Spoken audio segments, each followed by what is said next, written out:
Most rich people likely did something wrong or dishonest to acquire their wealth. I held this misconception for several years. What about you?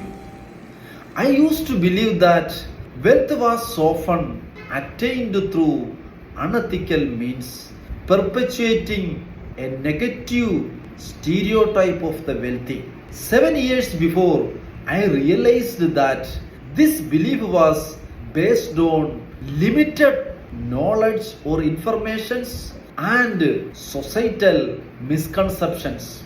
Through personal growth and education, I came to understand that wealth can be acquired through smart work, innovation, and ethical practices. I invite you to attend my free Financial Harmony and Prosperity webinar, where I will teach you 3E formula. First E stands for educate yourself.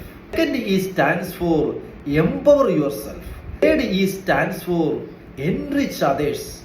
When you adopt this formula, you can establish financial harmony and prosperity in your life. Link in the comments.